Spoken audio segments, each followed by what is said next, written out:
Hello and welcome to this edition of Age of Truth TV. I'm Lucas Alexander in Copenhagen, Denmark. It's the 19th of July 2021, and our guest today is an American author and speaker and a former businessman, a coffee buyer at coffee farms in Asia. He is the creator of the Adapt 2030 platform and a video series on his Mini Ice Age Conversations podcast.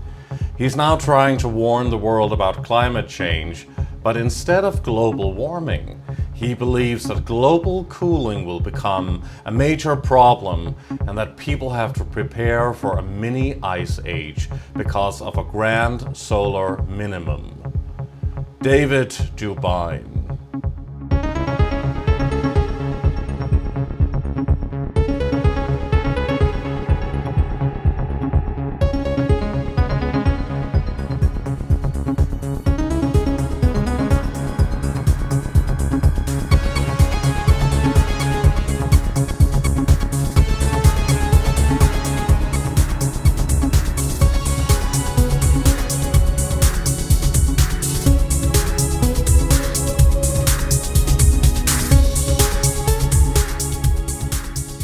Good evening from Copenhagen, Denmark, and good midday to our very special guest, David Dubine, joining us from somewhere in the mountains near Knoxville, Tennessee, in the United States.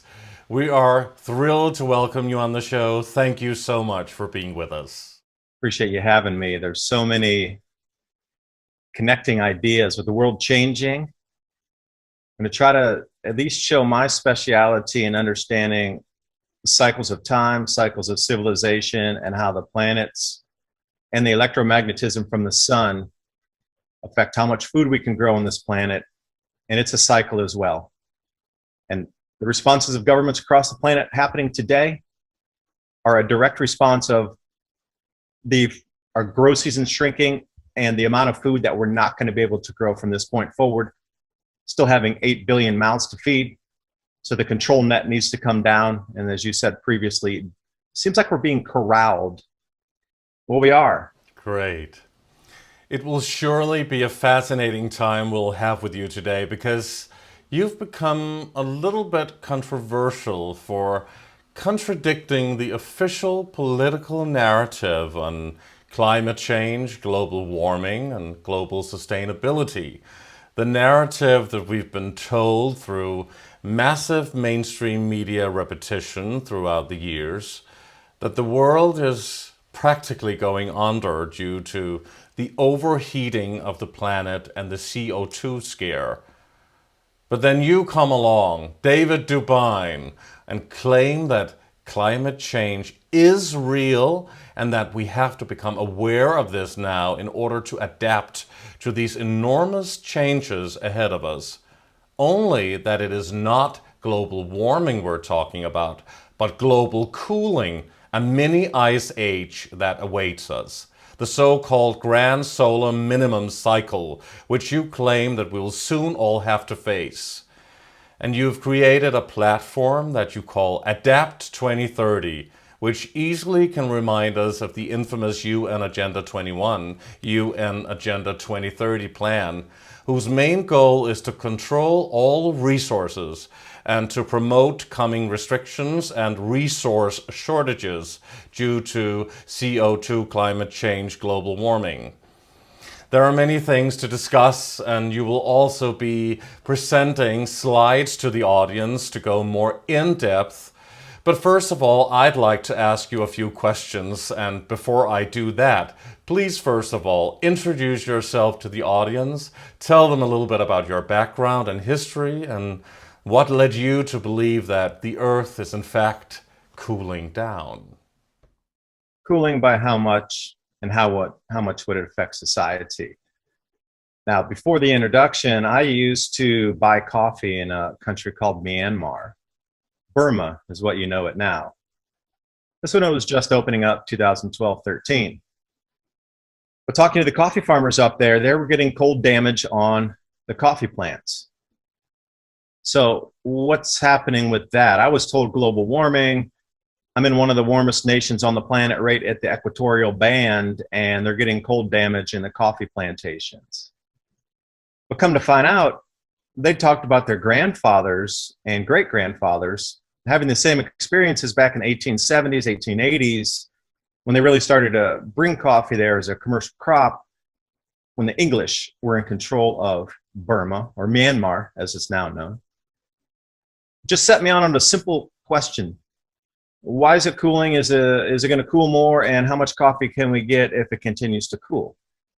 Because there was a formula that you had to work with. The coffee farmers there were overplanting about 12 to maybe 14% of new plantings because they knew that the cold would kill off some.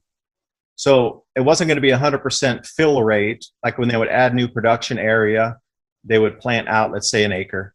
Well, they would overplant, knowing that the full acre wouldn't take, that there would be damage to the new plantings. And they were keeping them in the greenhouse longer as well. Well, not a greenhouse, but it's a fabric covered area to keep the climate more controlled. They were using, and they had to expand that second year of keeping those plants out of the ground for that second or the extra 6 months, second year, because they just had to get a little bit bigger to be able to withstand the cold going into the ground out in the fields. So that made me question, all right, well, I didn't really think about it as such as a game-changing thing at that time, but I started to look, you know, what about Myanmar and Burma? Are there cycles there? What's happening? Was it warmer? Was it colder? And sure enough, I ran into John Casey's research, former NASA space shuttle investigator, lead investigator on the space shuttle disaster. So somebody with that level, when the space shuttle blows up in the sky and they put that person in the lead of the investigation as to what the mishap was with the space shuttle, that's a very high level person, until he started talking about the cycles, and then he lost his tenureship, job, career, because he started to speak out about these repeating cycles and said, hey, we're coming back into a cool cycle based on solar activity. And then I started to look back in the 1880s, and then I could map up the solar activity with what was happening, and it seemed a pretty good match. So that's something on my quest, looking, all right, forget the CO2 for now, we'll put it to the side. Why don't I just look at the solar activity and see how this works? And then the floodgates opened on high solar activity means the height of a civilization in terms of art, engineering, mathematics, creativity, and whatever else, trade, because so many other people have more calories in their bellies. They can think differently. But then when you see really incredible amounts of low solar activity, 1 or 2 solar cycles that don't have almost no sunspots, you're at the dark ages. If people can't eat, their brains aren't functioning correctly. Their cognitive abilities aren't kicked in, if you will. If you're malnourished, you're not thinking correctly. So then we have this ebb and flow of cycle tops, cycle bottoms. And what was the cause of that? Because back 3,600 years ago, 8,100 years ago, 4,100 years ago, we didn't have SUVs driving around, or airplanes, or factories. So what caused those massive temperature swings of up to 3 degrees Celsius, some 5,000, 6,000, 7,000 years ago? And then you got these massive drop-off in cooling, 8,100 years, 4,100 years, and that would be, right about now again. So if you start to overlap cycles on top of cycles, you have smaller cycles, the 11-year solar cycle, and then those can be combined into a set as well of since the beginning of the space age, or if you want to do, they call it a centennial, which means 100 years. And then those on top of Schwab cycles and Bray cycles and grand solar minimum cycles. And it's just like the back of a Swiss watch. You have small handles, you have larger handles. I just want to jump in here, David, because you said you were working as a kind of a businessman in Myanmar, or however you say that, in Burma, and you were buying coffee as a businessman at these coffee plants. Not coffee plant, but coffee farms themselves. Okay. Directly from the buyers. Yeah, we would go do some of those amazing travel. You know, Myanmar was just opening up, and here we are, because we used to trade inter-Asia. We just exported from Myanmar inter-Asia. So to go down there and be able to explore some of these areas that hadn't been open in 4 decades, and then we popped in and like, hey, we want to see your coffee farms. some of the most exquisite, untouched areas on the planet that we were able to visit by doing this. I was so blessed and so grateful to see it. And you were buying that for an American firm that you were representing, or what? Out of Taiwan, in Taipei. An American firm in Taiwan. You could call it that, but it was mainly foreigners who had formed that company there. Okay, so that was your career for years, but what led you to suddenly change your entire path, and now you're living as a kind of, well, I don't know if you can call it a recluse or something in a Cherokee territory in eastern Tennessee, in this fascinating place that you have here that you can talk about as well. But I mean, what changed your entire perspective on life? And why did you decide to talk about these things and talk about global cooling? I mean, in a way, you're still promoting a climate change agenda, right?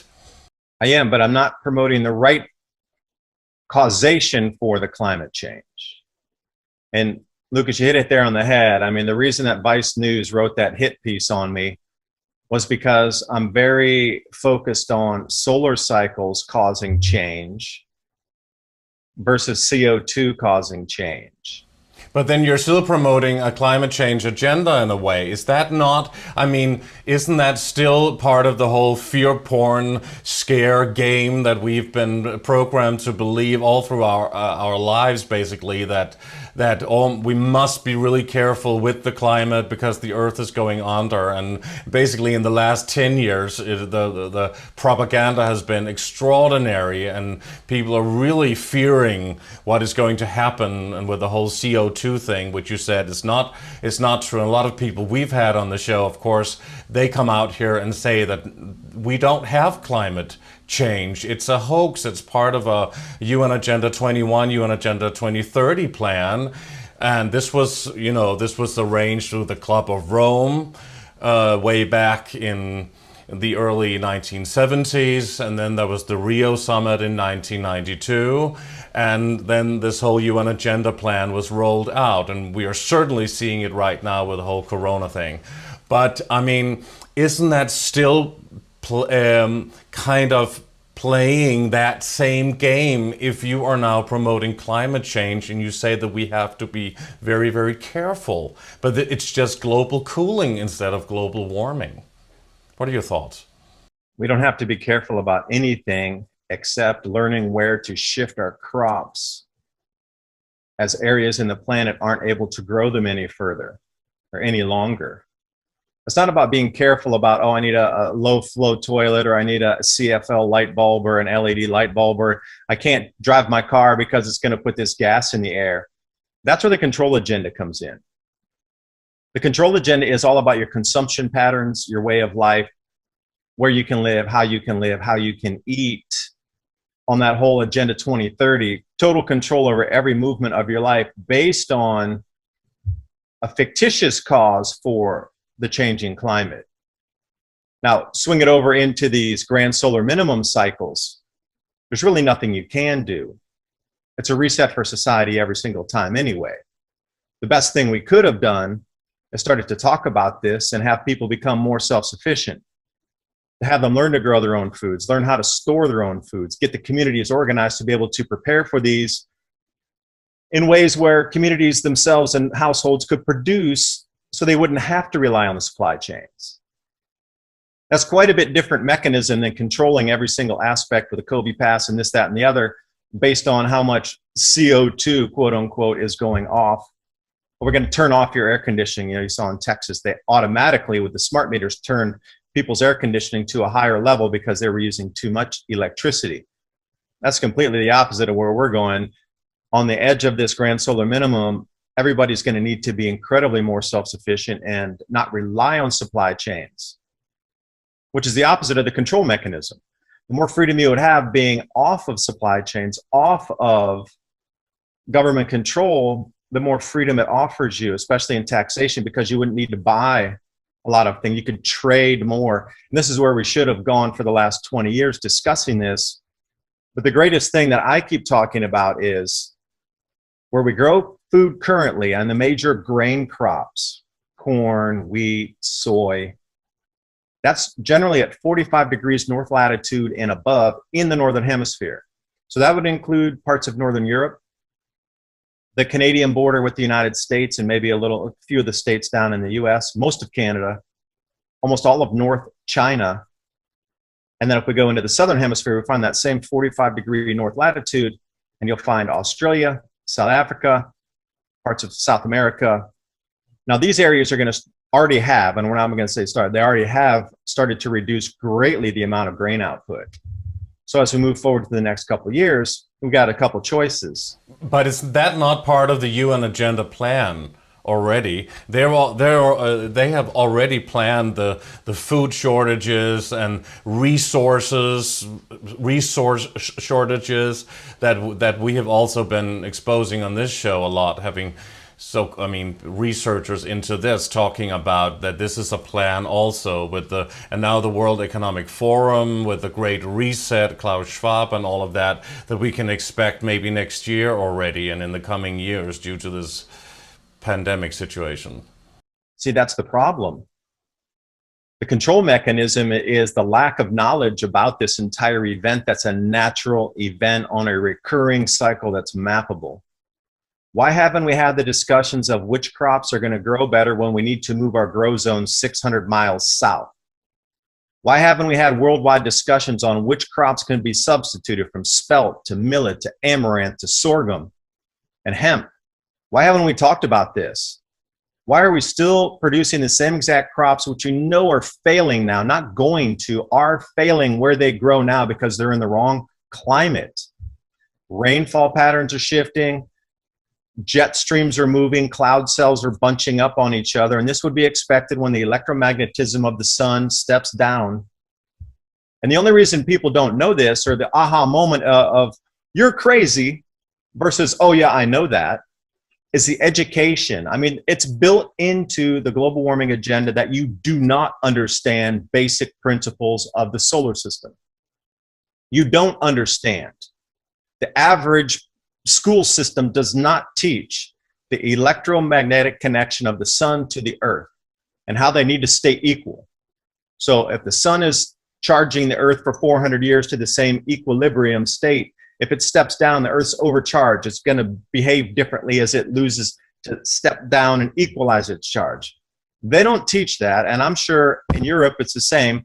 In the EU, that is not basic taught curriculum in schools, the basic workings of how the solar system works. But they're actually trying. I mean, the top elitists behind the orchestration of the New World Order, they have been trying to prevent the regular population from growing their own foods for a long time. Actually, in many places, it's not even allowed. Or to catch and harvest your own rainwater in Oregon, a state in the United States. It's illegal to harvest the rainwater off your roof into barrels on the side of your house. Madness. Because they say, oh, that's going to go in and we can sell the water rights if it hit the stream. A cattle rancher somewhere could, oh, wait, we're trying to outlaw cattle ranching because it puts methane in the atmosphere. Okay, wait. So the whole premise of you're stealing the water off your roof because a cattle rancher downstream could buy it, but now you're outlawing cattle ranching. So wait, where's the whole loop in this? I just don't get it. The control mechanism of your own natural resources is nefarious, to say the least. And the control grid is snapping down now. In order to impose total control on the population, right? For what purpose? And again, you mentioned Klaus Schwab and the Great Reset. I find it so incredibly interesting that this grand solar minimum was forecast to intensify. 2021 was the first year that were predicted crop losses to affect the global economy. And magically, we have cryptocurrency coming in as a new monetary system when the old fiat system won't work because the output of a nation, the fiat is a representation of that. And if there's no confidence in the money system at the base, then that's not going to work any longer. The trust between national banks, sovereign nations, whatever it is on the fiat trade side, not going to happen. So, oh, magically, cryptocurrency is here. Now, don't get me wrong. I am a huge fan of crypto and blockchain, and I believe it's a way to free us. But again, you come back into central bank digital currencies and central issuance again, and this is a whole can of worms. Central banks want to stay in power. And then there's Great Reset. Oh, 400 years of the way our lives were, and now we just need to change it last year. Just suddenly need to change it. Well, no, it's about controlling how much food, access to food you're going to have. and you're telling me that they're limiting population migration, which is one of the main things in a grand solar minimum. Every time these events happen, people move to different areas that had a better chance for economy, food production, resources, ways of life, if you will. Population migration, economic reset, and governmental overthrow. Those are the three things that happen every grand solar minimum. And Klaus Schwab and his merry band of economic marauders come over here and start saying that we need to reset everything. There's new money, there's new government, there's new everything. At the same time, this grand solar minimum starting to affect food and affect the economy and affect government because people are on the streets asking for change. And they're overlapping, and you're telling me that's a coincidence. I just don't buy it. I think that the elite knew this cycle. They're riding on top of the natural cycle, and they're trying to use this as a control mechanism to stay in power as we transition through the other side to the new world. That new world order, I believe, is after this event here on the other side. So would you suggest that the whole orchestration of this world crisis that we're facing at the moment with the so-called pandemic is orchestrated because they know of the grand solar minimum cycle coming up? Or is this just what they do occasionally, the elitists, every century or every, it's been 86 or 87 years since the Second World War, and a lot of people claim that this is the Third World War that we're in at the moment, just with an invisible enemy that we can't see, and we have to fear something that we can't see, actually, the whole situation with the virus and everything. But I mean, and then the Great Reset. A lot of people say that they do these great resets, and they've done that also throughout history, way back to the ancient civilizations, maybe to Atlantis and Lemuria, and lots of stuff being covered up and hidden. And then they do another reset, and then new civilizations can spring up after that. What are your thoughts on this? Is this by design, all of it, because of natural Earth changes, or because of this control plan, because they can no longer keep people under control because there's been a mass awakening, especially in the last 10 years? All of the above overlapping and intermingling with each other. So if we start at the farthest reaches out, the full-blown ice age is about 100,000 years. But what happened to those other 10,000 years of warmth prior to the ice age starting 112,000 years ago? What about, you mentioned Lemuria, that's the reason I wanted to start going that far back. I mean, what happened to the other interglacial where the people at that time, physiologically exactly the same, anatomically exactly the same, mind size exactly the same, perception capabilities, finger, everything exactly the same. So you can't tell me they sat there, the people 118,000 years ago in the last interglacial, sat there for 10,000 years and did nothing. Where are remnants of those civilizations? If you want to talk about Lemuria, you take it a step further back into the actual last interglacial where it was warm just like it is today for 10,000 years. Where is any record of that? None. None. Now, what if you knew these cycles? And to get back to answer the question in a long way, what if you knew the cycles? And you knew that nothing would survive through this cycle in terms of the way that, like you say, it had been set up for the current civilization. Like the civilization set up would have an expiration date based on electromagnetic field of the Earth, the sun, the resonance in that, and then the top-down control mechanism could exist within that frequency that could be put on top of humanity, existing in a single frequency band. Now, right now, these last 10 years, what's changing? The electromagnetic field of the sun is changing, which has the effect on our crust, on our Earth, on our magnetosphere, on our atmosphere, but we're electromagnetic as well. The awakening is because the sun is doing something different in this old power structure that existed during that one frequency band that the sun had held for how many, either hundreds of years or thousands of years, has just changed. So the perception of what is reality is changing for everybody on the planet at the same time, because our perception is literally changing as the frequency field's changing.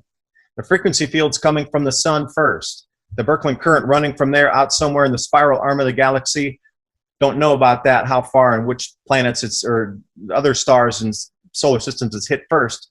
But where we sit now, our sun's being affected.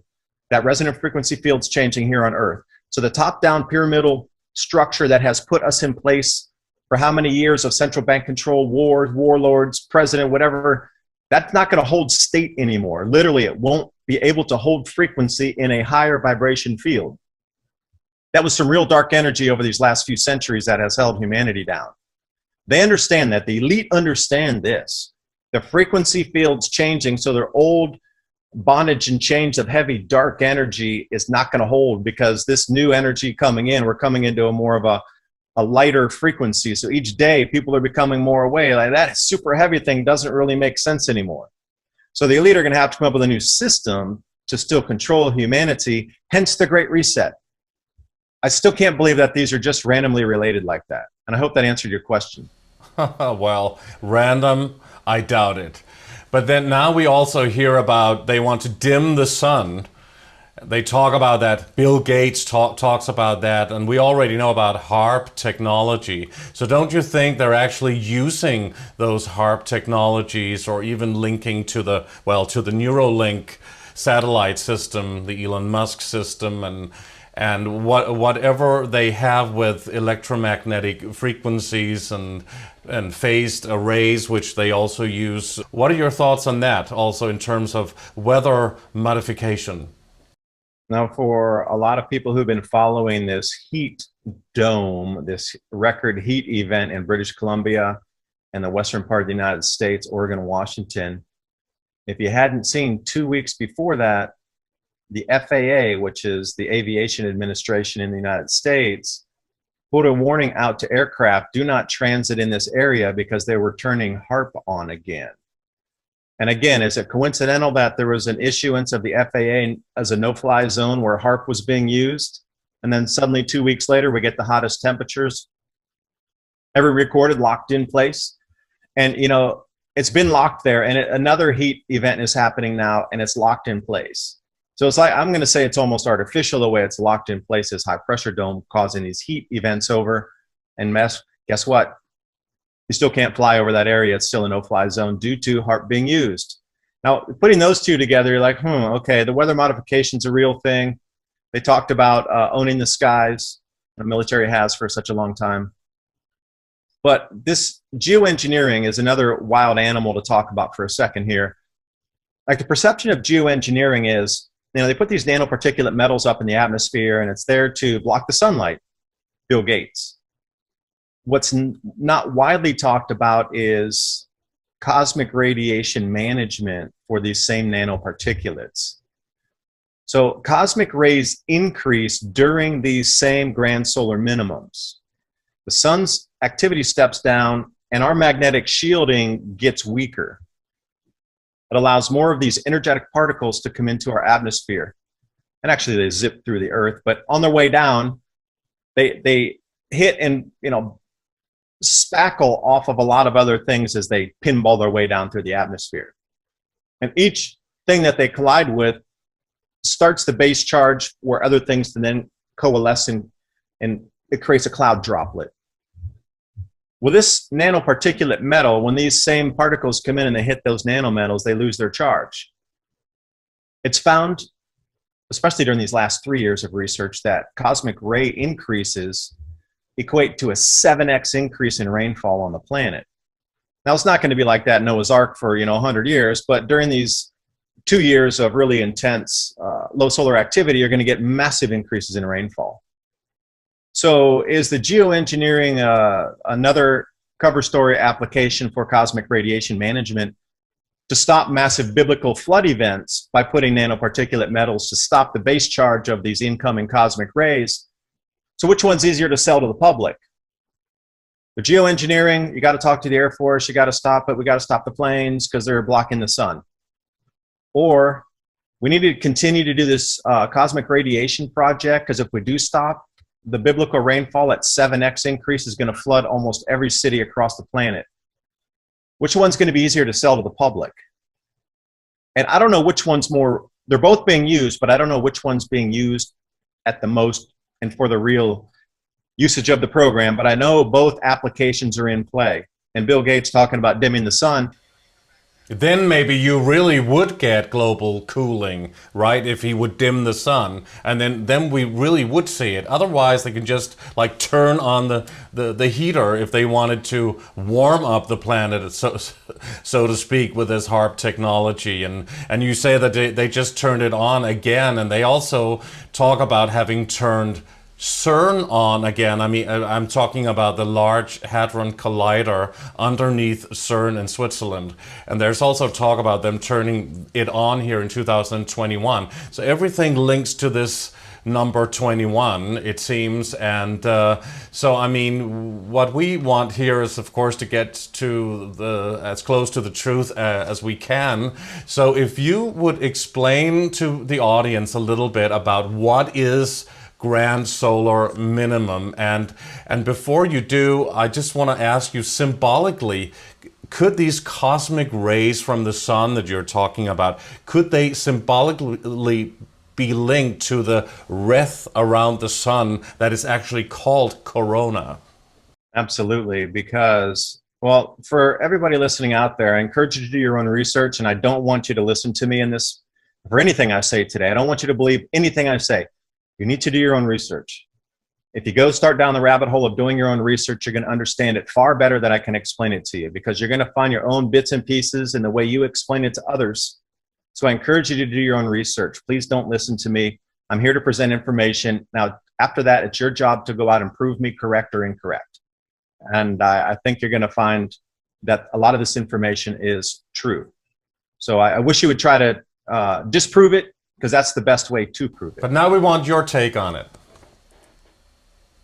The changes in the planets that are happening right now are going to be and are visible from our planet. So when you talk about signs in the skies and changes in colors, fields, sizes, vibrations, and the Pluto, if we start out at the furthest planet, Pluto, back in May of 2020, Pluto's atmosphere collapsed. And I thought, well, that's pretty interesting. And then 6 months later, in December of 2020, Neptune's atmosphere reversed. And then if we come just a few months back, Uranus had these incredible X-ray flares that were visible, that were jumping the rings out.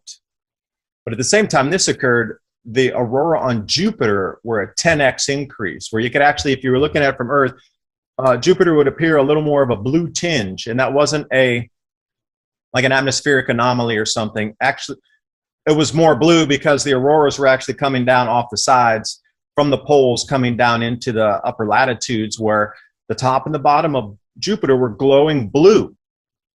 And you know, Saturn, the cult of Saturn, Saturn's auroras are going crazy also with the blue tinge. But just 2 weeks ago, Mars had this most amazing anomaly where Mars doesn't really have a magnetic field on it, but the aurora started glowing out of the mineral composition in the veins in the crust, where they were getting auroras coming literally out of the crust, connecting with the minimal magnetic sheath that's created by the effect from the sun when it buffets that planet.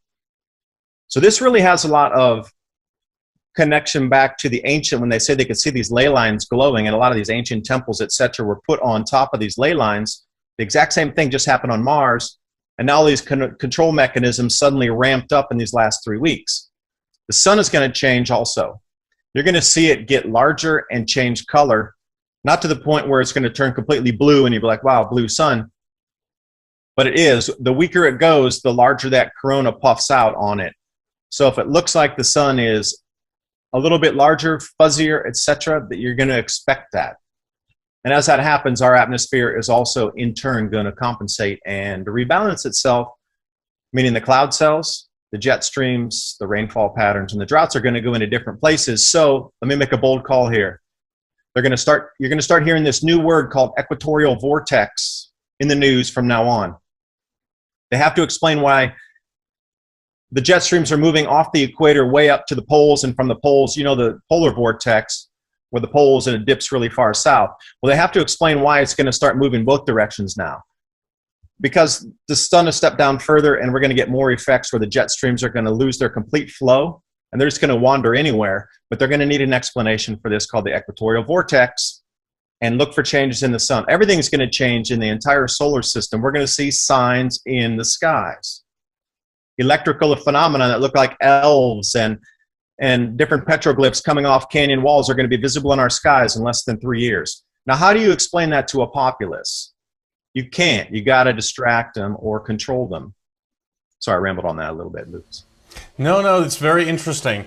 But I mean, they also talk about Project Bluebeam projecting a fake alien invasion as the last control, well, initiative or whatever maneuver that they talk about doing to impose the New World Order on the population. That's what the NASA scientist Werner von Braun, who was a former Nazi, told Carol Rosin, who was a UFO researcher years ago when they were working together in 1976 on his deathbed. What are your thoughts on this? This is also holographic in structure and something they have the technology that we're not told anything about. Don't you think that some of those phenomena that you talk about could actually also be like Project Bluebeam, or do you think it's real? Von Braun, rocket scientist, rebranded as Dr. Braun Electrogravitics 1960. And if you know anything about electrogravitics, it's 2 disks that spin in different directions. Now, they discharge electricity, but they also become weightless. So a lot of these craft that you alluded to, yeah, they could absolutely, I believe most of them are our own anti-gravity technology that's not available to the public because it gives you free electricity. There's no meter on it. You can power a city, you can power a home, a neighborhood. And imagine if our transportation was weightless. Imagine a train that's a mile long weighing nothing. How much fuel would we actually burn on this planet? We would. The control grid would be lost by free power on this planet. So if you talk about chimeras, I had a really interesting conversation with Ransom Godwin, who runs 420 TV Freedomist Films. He was talking about chimeras and gene splicing technology, that the level right now where we sit technologically for gene splicing and creating an animal-human hybrid chimera is so advanced that he says, I don't care if a UFO landed in my front yard and an alien-looking thing popped out of it. The level of technology we have right now with anti-gravitics and chimera gene splicing human-animal hybrid, they could create something that looked 30% animal and 70% human. So it could be man-made. Deep state military. Could be man-made. He's like, I wouldn't even believe it if I saw it because I know that they could create these types of chimeras. You know, they gave us a perception of what an alien or you know, I believe in extraterrestrial life. I absolutely do. I think it's the base of all construct of consciousness across this universe is life. So don't get me wrong. There's definitely more life out there than you can shake 1,600 trillion sticks at. But for it to land here and try to then enslave humanity further, no, that's a human trick. Well, they've probably done that already, huh? Yeah. Controlling the governments of the world. That's what we hear about. Statism when you were born is the first trick. You're born into a nation. No, that's the first trick they put on top of you. Statism. That's the first lead into the full control mechanism. If there were no nation states, then almost everything that happens today, there'd be no wars, there'd be no currencies, there would be no control grid, right? Orchestrated slavery, huh? That's a way to put it. But what are they enslaving you for? Your labor, your time, and mind control. Yeah, and vibration frequency that you're putting out as a human being. So, you know, they always talk about these interdimensional realms here of things feeding off of frequency. So why is it the sun's frequency is changing? The elite need to change their control mechanism because it can't exist in the frequency anymore. So the whatever resonant we're putting out is going to change too. So there's if you can control, if you understand the frequency field, it makes a lot more sense to see why things are changing so much and why so much more control needs to come down. Because think about it, the slaves on the plantation are awakening everywhere across the entire planet. And I'm not talking any race of people. I'm saying humanity being enslaved by control mechanism. If the entire planet wakes up at the same time, there's 8 billion of us and what? Probably less than 10 million elite.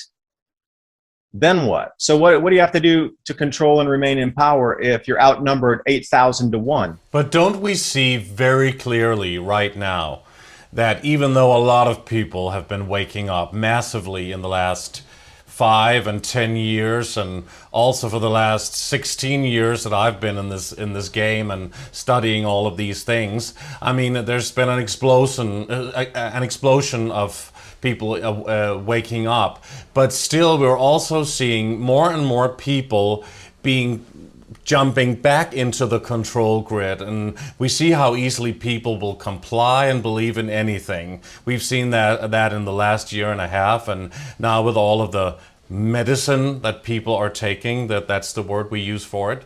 So I mean, and there are billions of people have already taken that. I mean, isn't that a way of saying hello and thank you very much to get the mark of the beast? It is. And you have to wonder, how good has this mind programming been over the last, however long anybody's been alive, from 1 year to 70 years? I mean, now they want you to get a passport to be able to go to work after you get medicine. If you don't get the medicine, you're not even going to be able to go into a grocery store in places. Now, see, it all comes back down to the food, does it not? The grand solar minimum is going to limit food production, but now, even if you're going to want to access food, you're going to have to get some medicine and get a special paper that says you can go access food. It's coming back to the same loop again. And I'm just, you're very awake, and others are also so awake. So why is it a small percentage of the population has been able to see past the programming and stay awake, yet an enormous amount of the population drops back into, is it the comfort zone? Is it they have to do what they need to do to keep their families? Because, having a family is way different than being single, or, if you have kids, you're going to behave differently than if you don't. Is it for protection? I don't know. I really don't. But why is this, David? What are your thoughts, David, on this? I mean, why do people comply like this? Why is it not totally obvious what's going on? I mean, you just said it. You need a passport now to soon buy your groceries. And people are going to continue to jump through that hoop because, I think there's a couple of different variants going on here. I should say facets of a diamond, for a better word. The social pressure. They have friends, neighborhood people, and as soon as you step out, and I've had this personal experience, you got a group of friends, a group of people around you, neighbors, whatever, and as soon as you step out of the conceived norm of that thought in that group, you're simply either beaten back into place or ostracized. You got two choices. Now, the world's so up and down right now that people are almost in this panic fear mode to stay and could grasp anything that is considered normal or stable these days. And maybe they're out of fear grasping at anything and saying anything and pretending. And I'm really wondering the number of people pretending it, faking it. So the family members, the political members, the neighborhood around you, the school board, those people all around in that circle that could have your children taken away would be faking it, even though deep down inside they don't believe it. They're just going along with it because they have to keep stability, keep their families. Because people are not brave enough to stand up for the truth, or what? I mean, the most strategically clever thing to do is to get people to go against each other. And snitching and this fear propaganda. It's basically to impose the Hegelian dialectic on the population between neighbors, divide and conquer, splitting.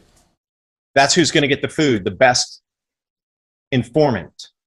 You're going to get meat this week if you inform on your neighbors. They're going to have to continue to eat bugs or not have enough food. They're going to eat plain rice. You're going to get filet mignon if you snitch on your neighbor. And don't even delude yourself if you don't think it's going to go this direction. The amount of food that's going to be available for the general world populace is going to shrink year after year from now. But that's done by design, though. That's part of the agenda. That's not because of a mini ice age that you talk about.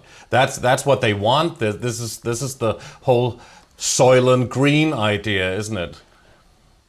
Well, the grand solar minimum is a known cycle. So I'm going to say 100% the elite are riding on top of a natural cycle, taking advantage of the cyclic nature of workings in our solar system and universe to then continue their agendas, put more control down. And for me, I go into it, I say, all right, let's say you did reduce the world population down to 500 million. And then they have the utopian dream and the technocratic society, and everything's monitored, tracked, and traced, and everybody's on a social credit score, and you're like controlled to the nth degree where you can't even step a half a foot out your door without being monitored, and everything's known about you, and too, your vital signs, your blood, your stress level, everything's known about you.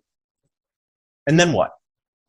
And then what? Really, and then what? Because it only can go to that point, and then what? And that's what baffles me, is when we get to the end, then what? Can they control our souls ultimately, do you think? If we have a soul at the point of, death, when our souls leave the body, will this whole, the medicine and everything we talk about eventually be an AI kind of injection, so that even on a soul level you will be linked to a super brain computer and be encapsulated there and not be able to go to source or go wherever you want to go? I mean, what are your thoughts on this? This is a large topic, but we've talked about it before on the show.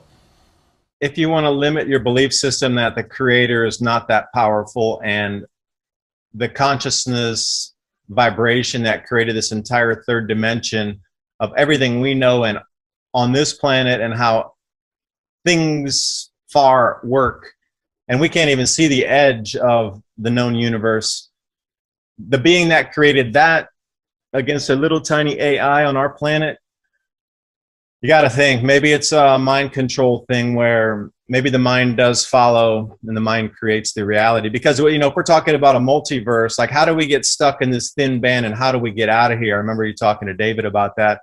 Like, how do we get out of this thin band of multiverse? Because I don't want to be here. I want to be living in fields of flowers, cruising in bounty. And I think the way that, groups of us out here are thinking, this chaos is just going to completely sweep by. Nobody's going to visit us out here. It's going to completely bypass us. This entire juncture is going to go. We're going to live out here in abundance and love, and everything else will pass us by, and we will be out here in the new world. And, you've got to think about, does mind create reality, or are they trying to get you in to believe that at that moment of death, you're going to be trapped in that computer, versus thinking about, light source can grab me back because it's so much more infinitely powerful than anything we could ever create. And I don't care how advanced the technology is, because you mentioned, it seems like even in the ancient cultures that this reset, this rodeo, for better term for cowboys out there, has gone on again and again and again. Well, if that's the truth, then that means a more ancient civilization has survived every single reset and is still in control. So how many millions of years has that gone on? And I don't care how many millions of years you are into the future with tech, light source is going to be more powerful than that. Because magic is only technology you don't understand. But why does Creator allow this to happen? This is an Earth that is captured by fear and angst, anxiety, and distress that these Archon beings can feed off, huh? Or create the food trough. And again, the stimulus in results in the output. So if you're gonna, what kind of food do you want to have this evening? Well, these entities that thrive off of really heavy non-light energies, fear, hate, loathing, depression, these kind of things, that's their food. And for that are the them. So what's the stimulus? And yeah, you're right. Like, how did they get into power? The only thing I can think is, like myself, I'm really not going into politics. That's not my thing. I just don't resonate with climbing over a bunch of people for a position. So it seems that the leaders of the world have all been, kind of from that 2 or 3% of sociopath and psychopath, been built into this top level. So once you put everybody at that top level that is a sociopath, that is a psychopath, and let them run the hen house, then what? So how do we reverse that back to where people who have common sense still exist in the light, have free thought, are awake, can get into those positions, but almost everybody that is that doesn't want to be there, because that world of clawing and backstabbing and lies that you need to throw out every day and live in, that's not my waking existence. I want nothing to do with that. I need to resonate on a light level. So how do you get that? To bring the awareness out too of the changes we're facing and how we can come past some of these changes. But at the same time, how do you take those dark energies out of power and bring back our world, retain our world, take it back, and our countries as well? Was that done by design also by creator, or do you think that the world, the earthly realm has been hijacked? Some people also talk about Saturn being the controller, the beam, the rings of Saturn, of beaming a frequency, putting Earth under frequency control, like a quarantine within this matrix. I saw this movie, and maybe a few others have seen this, called Jupiter Ascending. And it reminded me of what you just said there. Earth is a farm. Resources, etc., consolidated and then taken off planet back to Jupiter, which was the main area with exactly the same thing. Millions and millions of years ahead in technology because they were never reset. But down here on the planet, everything kept getting reset, and it was the whole story of the control grid, the headquarters, the home base, if for a better term, was located on Jupiter. And then every of these planets was being farmed, but they were specifically focusing in on the Earth here. And you would think at some point consciousness might sweep through and reset as well. Because you look out at the star field, and right now, currently, there's an enormous amount of stars that are going dim and then they're reigniting again. So what means is there's a frequency or an energy wave off these Birkeland currents that are coming through, causing these novas. The star dims for a while, and then the plasma sheath on the outside, heliocurrent sheath, reignites, and then it glows again. So as it's coming through, this frequency wave is snapping these stars to blow off, and then they come back in on their glow mode again. But during that time, that's a huge, huge energy burst coming through. So whatever was there had to be reset at that point. Anything that you would have technology-wise would be, as we understand it, we're talking not orders of magnitude above, not double, triple, not even 10,000. We're talking about 100 million X above in energy frequency, but not the same type of electrical frequency you understand as juice going down a wire to your home. It's just cosmic ray energies. So would that have an effect to reset it as well? There has to be an escape mechanism here. I mean, we talk about every grand religion through the world, and mystic tales and Native American Indian traditions and everything. There's just a reset that comes through to actually kick these archons back to their base where they can't that snaps them out of their control for at least some time before the human mind allows them to come back in through our compliance, I should say. It's a deep subject, super deep, but it does roll right into how do you control 8 billion people when there's not enough food? You're going to have a really nefarious group of people try to do that, because I would share it or get people on the ball to try to get ready to grow more on their own and get off the supply grid. So did you actually explain to people enough what the grand solar minimum is exactly, and that cycle, in order for people to really grasp it and understand it? You talk about a coming mini ice age, and right now we're all very hot, even up here in Scandinavia, which are usually quite cold countries, but it's like really, really warm at the moment, hot here in the summer. But I mean, but there's a natural cycle, and a lot of people we've had on the show say that there's natural climate changes happening, earth changes happening all the time, but it's not very drastic. But you claim that it's quite drastic, the coming mini ice age. How drastic is it going to be? Average global temperature drop of about 1.75 C. Some areas would be less affected at probably almost 1 degree Celsius. Other areas are going to be greatly affected of up to 5 degrees Celsius. Depends on the latitude. This grand solar minimum is a 400-year cycle in solar activity, where as we descend through this solar cycle now, which won't be nearly as energetic as projected.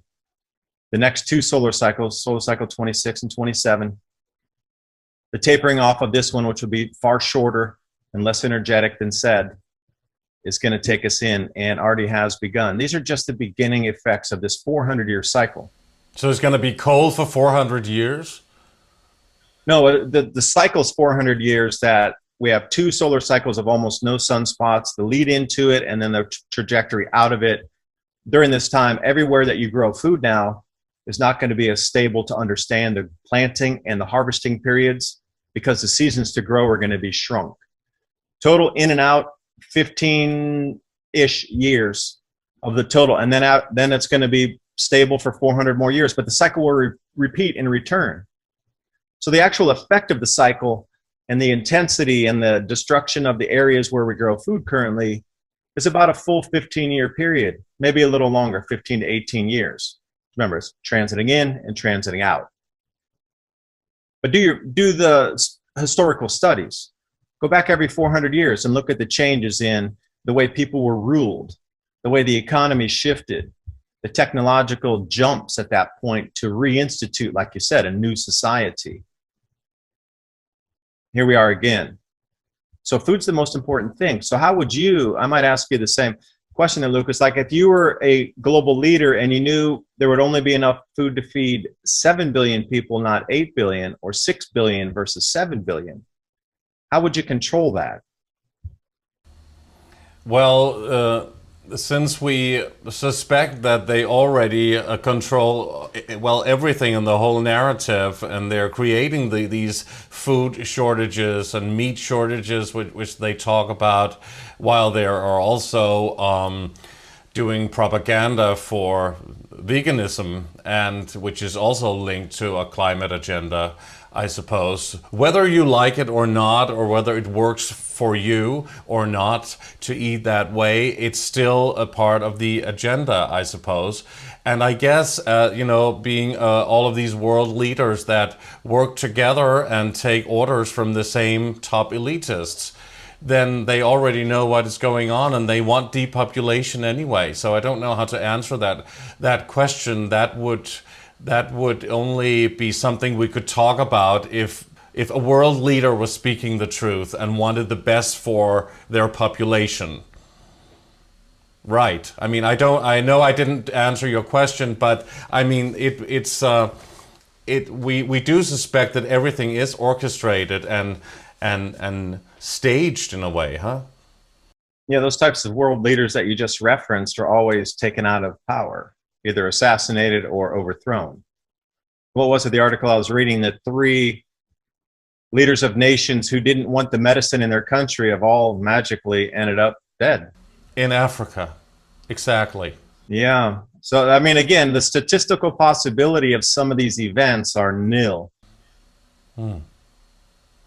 Because, Lucas, you mentioned CERN firing up the Hadron Collider again in 2021. So for me, I am not really an expert on that. I know there's a lot of mystery around it and unexplained events when this happens. But HARP coming up, the sun stepping down in frequency, and then firing up this Hadron Collider. What can you give me a glimpse into what you think that might mean? That everything is orchestrated, perhaps even also what you're talking about with the grand solar minimum, but perhaps not. And this is where it's really interesting. What is natural? And are we also living in a very sophisticated simulation, a computer simulation? Is this holographic in structure? So a sophisticated hologram, of course. Are we in a computer game anyway? Is any of it even real? And do we all have our own multiverse that's our own creation? But then I look at that and say, well, I didn't make all these events happen out here to affect me sitting where I sit. But I've had a couple interesting discussions with people about the multiverse. And the reason it's a multiverse is 8 billion people on the planet. Each one gets their own universe, if you will, a slice of that to exist within, but then they overlap in on each other. But your one is yours for you that you created. And it gets so deep into this. I don't know, it is a mystery of the universe. It really is, isn't it? I know, it's hard to know. in this physical body that's limited in the perception of what we can see, what we can hear. But if you notice, people's sixth sense is really kicked on. That's another indication that, you know, some other fields in play where there's a little sliver that's starting to become more visible in just the average person's waking consciousness state. Perhaps they want to call it sixth sense right now, but perhaps it's just an expanded version of what we can see, hear, taste, touch. But as we move forward, that what we consider sixth sense will become greatly enhanced to the point where the news will make no sense any longer. The elitist playbook can be seen through clearly like a, you know, like a glass wall. You can see right through it. And I think that's what has a lot of them running scared. But knowing that we're back in a cycle again of control, as you talked about, I question sometimes, really, you know, you might think you see this in wide picture, but maybe that was the whole control mechanism, was to allow you to see and perceive what you think is the full wide picture.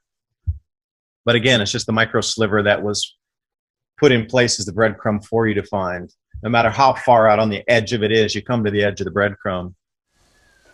So this could also be an orchestration in order for people to be forced to wake up, maybe.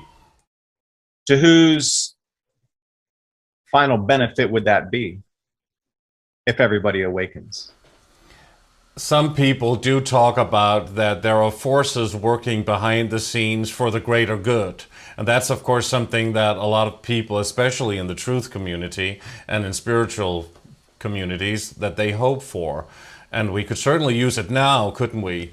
So, I mean, but a lot of people also they've been forced to think things through in the last year and a half, to think about what's important to them, what's important in their lives, and their families, and who they need to be close to or not. I mean, even those who believe in the whole game, they have also been forced to do something that they've never done before and think in different ways. You know, to be a robot on this planet, have a life like that, working 9 to 5 and all of that every day. And it's been different. It's been a different reality for everyone. And I think with these changes also happening frequency-wise, your thoughts are manifesting faster. And I know a lot of people, including myself, have seen this. Things you're thinking about, manifesting on, focusing on, are coming to fruition faster than they would have in the past. You can also use this to your advantage if you're not stuck in the fear. And fear takes so many different facets.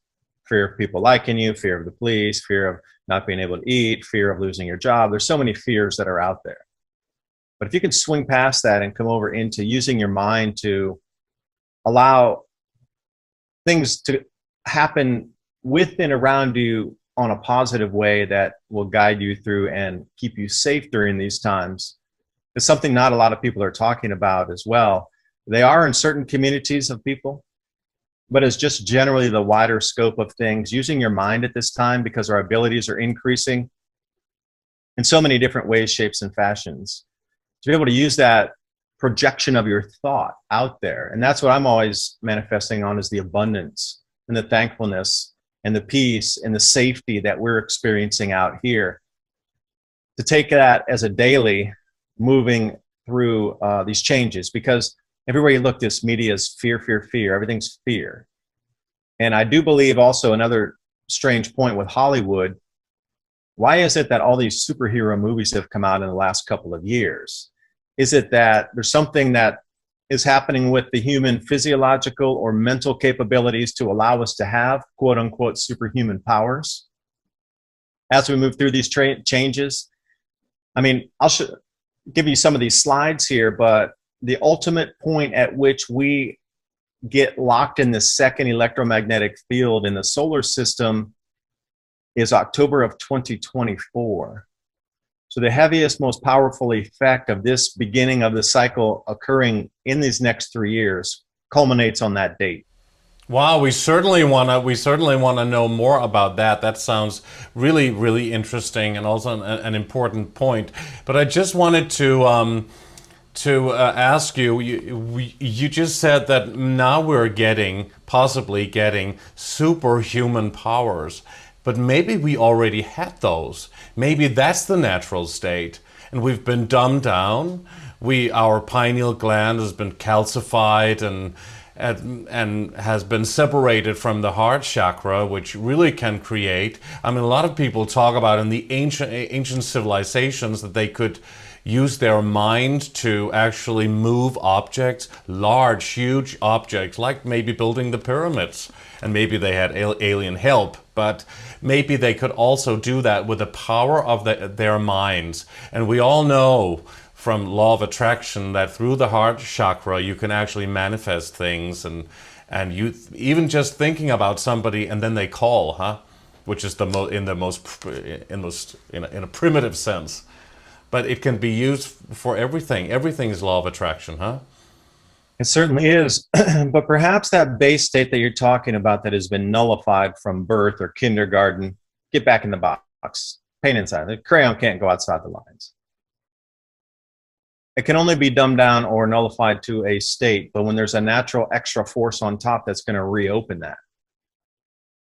Maybe that's where we're sitting now is, yeah, sure, the programming that's been given to us as the base construct of how you're supposed to operate. You go to school, you paint inside the lines, you repeat this kind of math. Don't think about using it in a different way. Electromagnetic hovering craft can't exist. You can never do something with magnets to make an electric motor. That doesn't work. Stay in the lines, go to school, go get a job, retire, put your money in there, and that's it. Those abilities that we've had have been really whipped out of us. But perhaps there is this cycle that kicks those back in regardless of how much deprogramming that has been done. And see, there's a lot of mystical and metaphysical thoughts about when the sun itself, I mean, every society in the past has worshipped the sun. So when we look at this and we say, all right, the sun's changing magnificently and in such a state that it's measurable on our planet now, would that not have huge reverence and a huge marker in time for previous civilizations? And not only that, but we just passed into the age of Aquarius, which is a faster frequency, and it's also 180 degrees around from the sign of Leo. So when you're looking at the galactic cross and different types of patterns and steps in time around the precession of the equinoxes, we sit right here at the beginning of what was on the opposite side, Leo, the Sphinx. Now that's a massive, massive change in time. And if we got the four corners of the galactic cross, we're coming through another cross point right now. So this could be a huge energetic awakening for all. Exactly, and maybe that's also why Nikola Tesla was taken out of the textbooks and they wanted to erase him, basically, more or less at least, from history, the most important scientist of all time, you know, because he also talked about free energy and the ether, and that you could tap in to the ether, basically, and have free energy, and that would, of course, destroy the whole financial system as we know it. And also the abilities that we have as human beings, which is, of course, the main goal should right now be to really work on that sixth sense and the intuition and decalcify the pineal gland, It is. I'm trying to share my screen with you right now because I pulled open a PDF of a presentation that I'd done before that I think you'd really like. Yeah. Yeah, let's go to your slide. Well, I want to make sure that I can... Are you seeing the writing? Oh, there we go. So as we look through these are the cycles that I'm talking about. When we look at smaller cycles overlapping with larger cycles, the Schwab cycle is what is inside the 11-year cycle.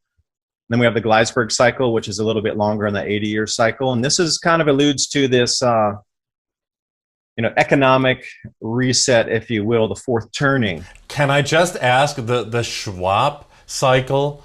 I mean, is that in any way linked to Klaus Schwab?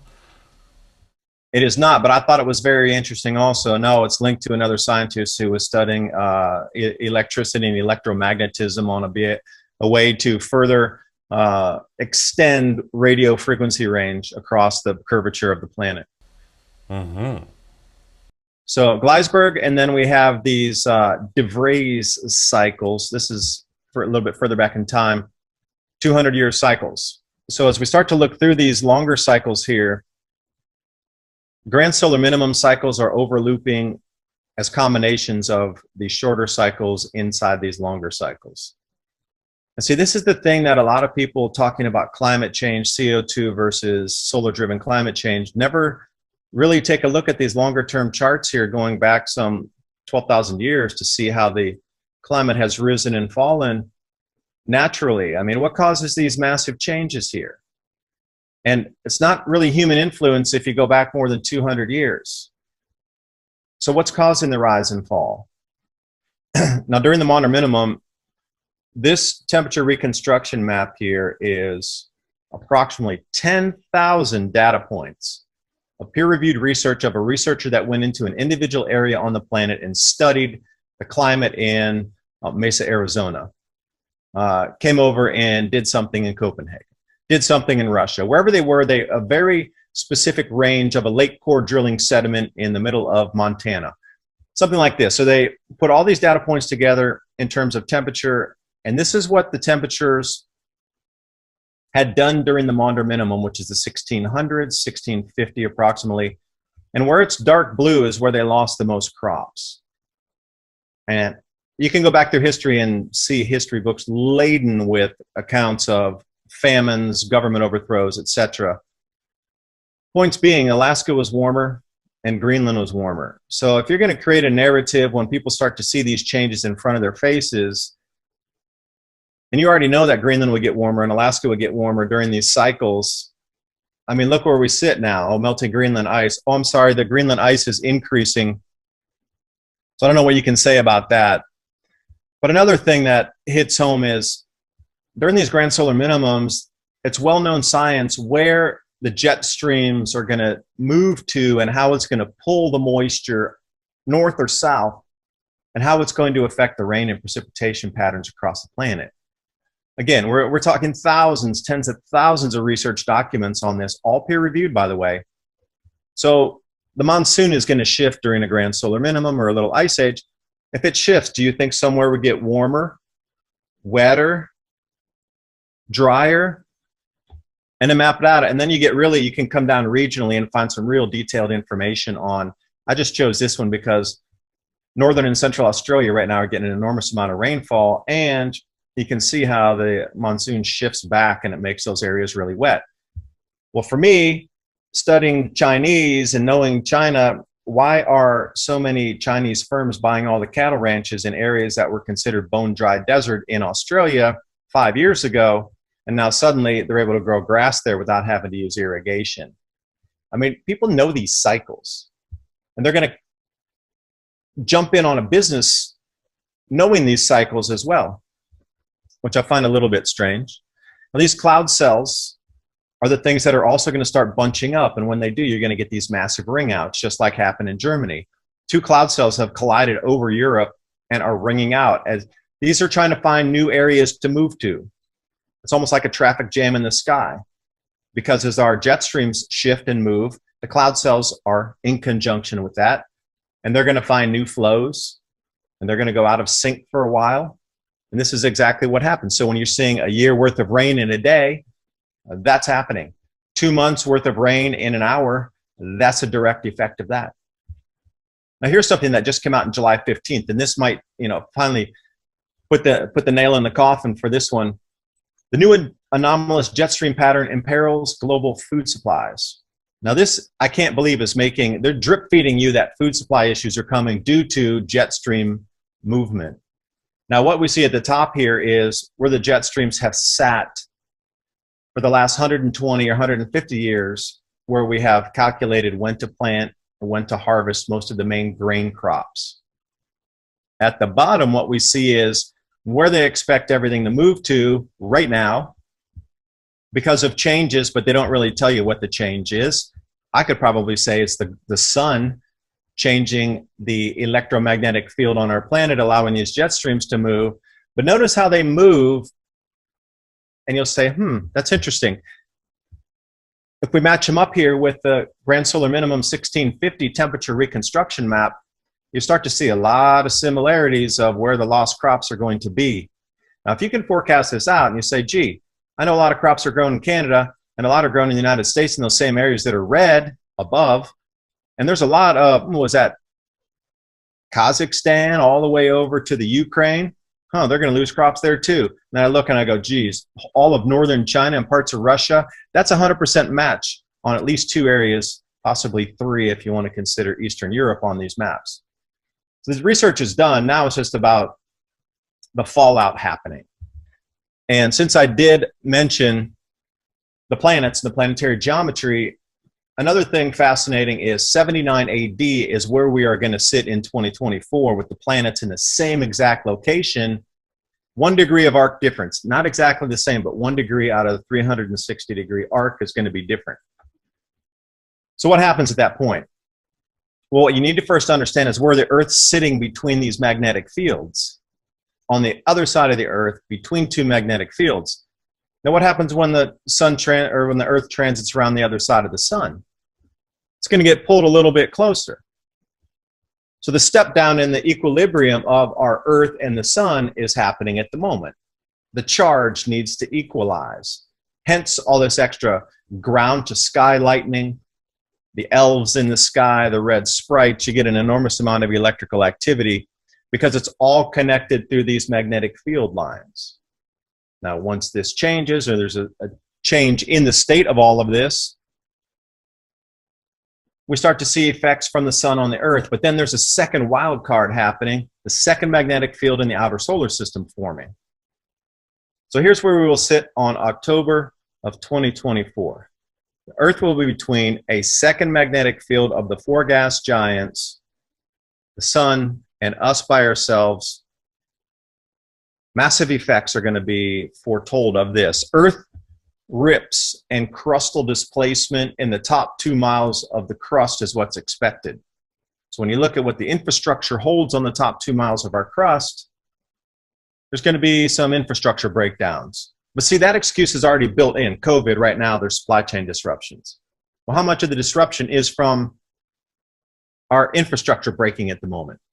The second magnetic field is going to be this, where the red square is. See, as the sun steps down, the same thing is happening to these planets as well. It's not just our Earth, it's a solar system-wide event. So if their electromagnetism is affected, ours is affected, all of these are going to start interlooping on each other because it's going to be the closest they'll ever be in 2,000 years in the solar system in that perfect square. Now these magnetic fields can start interlooping on each other in that square in the outer solar system, which means we're going to get 2 magnetic fields. So I'm going to do a couple simplistic graphs here so you can get the idea. Magnetism isn't like a record where it's just straight. It's a torus wave looping magnetic field. So from the sun, we're looping in this field connected to it generally by itself. Now, sometimes you get the planetary alignments where you have massive earthquakes. If Jupiter's lined up with something, Jupiter and Saturn, we always get 7.0 plus earthquakes. That's a direct effect as well. But what happens when you have a second magnetic field? I mean, it's one thing to show that previous diagram of a looping torus that's not moving. But when we look at these ferromagnets here, Earth is going to be right exactly where that dark spot is coming 2024. Now, the outer magnetic field is not going to be so intense, but it will be a second magnetic field that hasn't been seen in 2,000 years.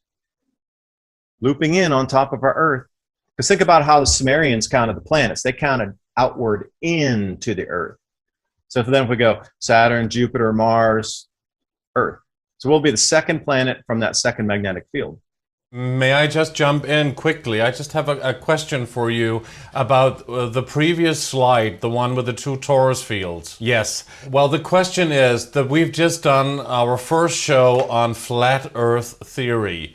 And how it was explained was very much like a torus field. It looks like this, actually, that the middle section, which is a flat section, and then a dome on top of it, is how it is explained for people who are into flat Earth theory.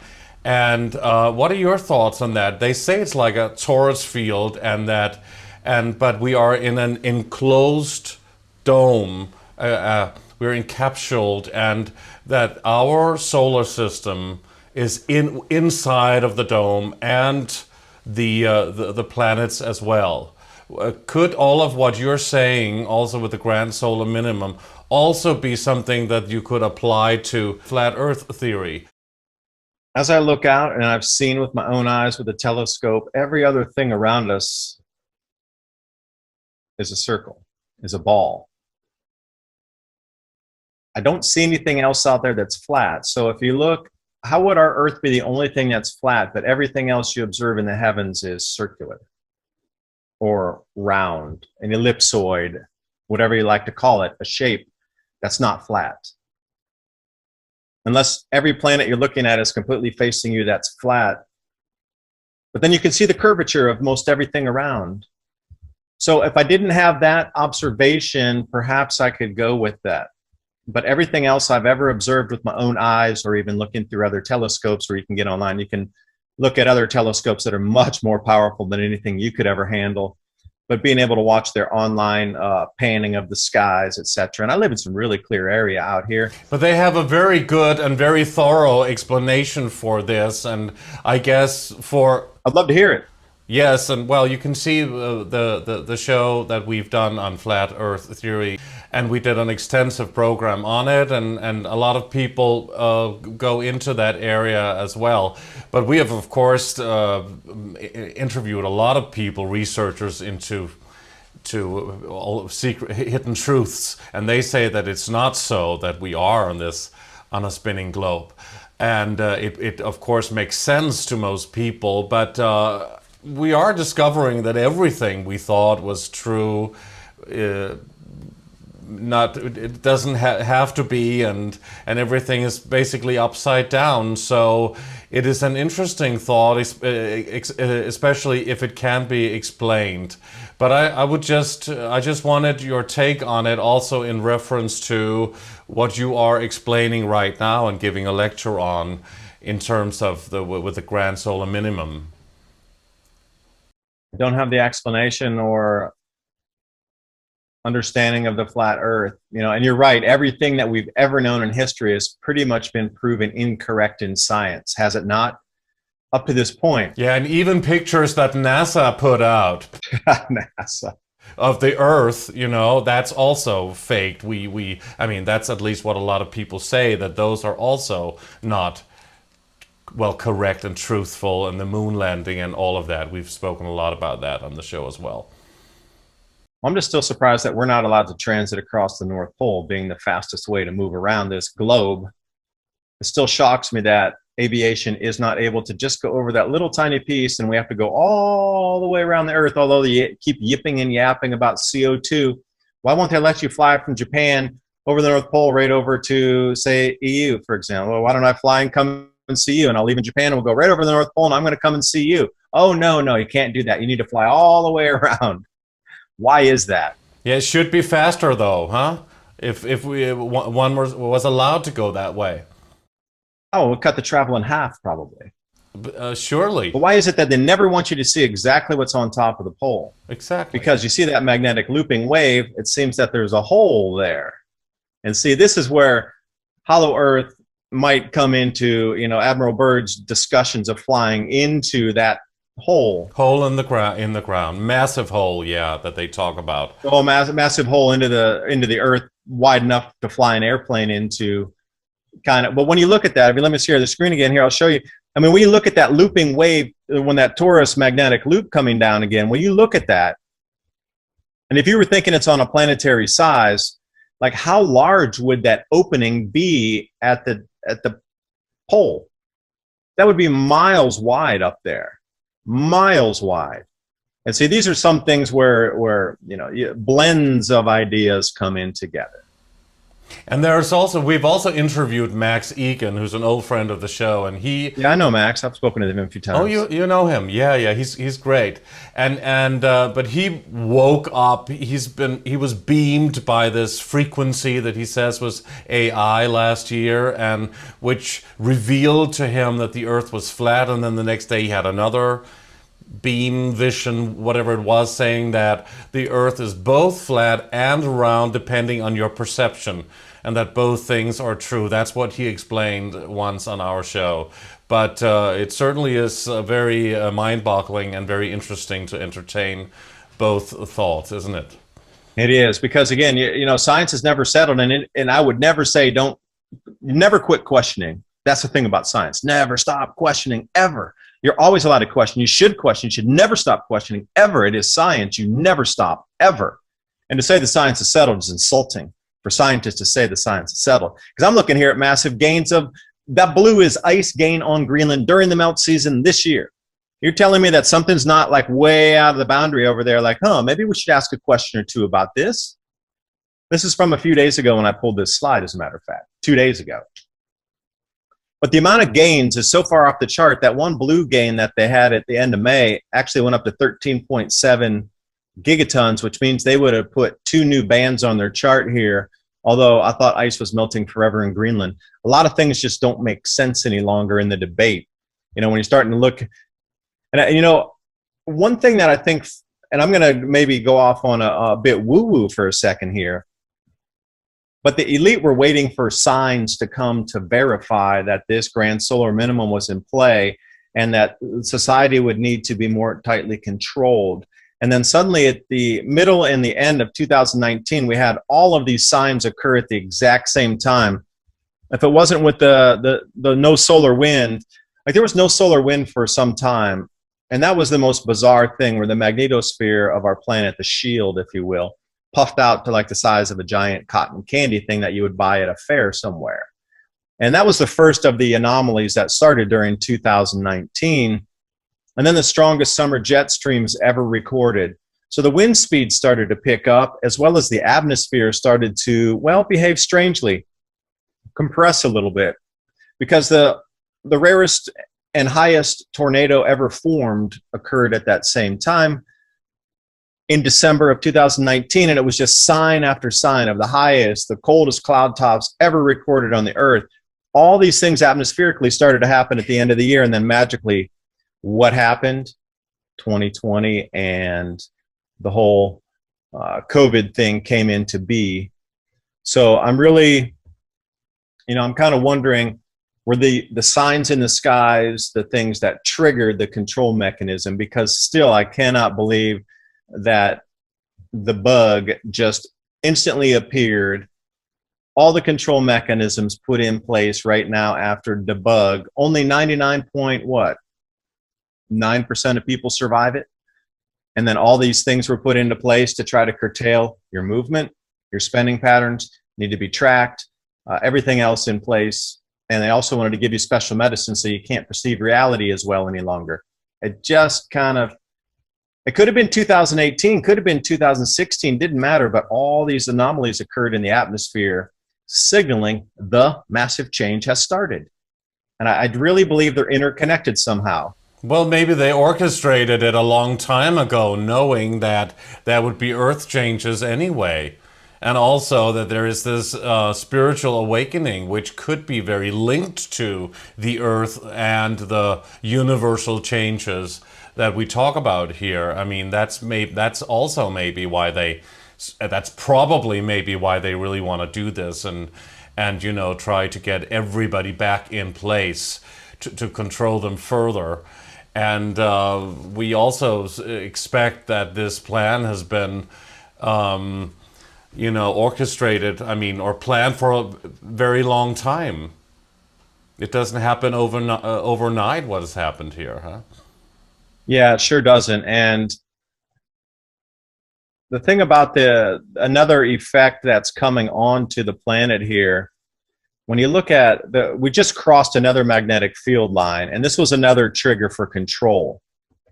Because as I talk about the top 2 miles of the crust being greatly affected here, when I say greatly affected, I mean the railroads, the bridges, the pipelines, these are going to start shaking and cracking.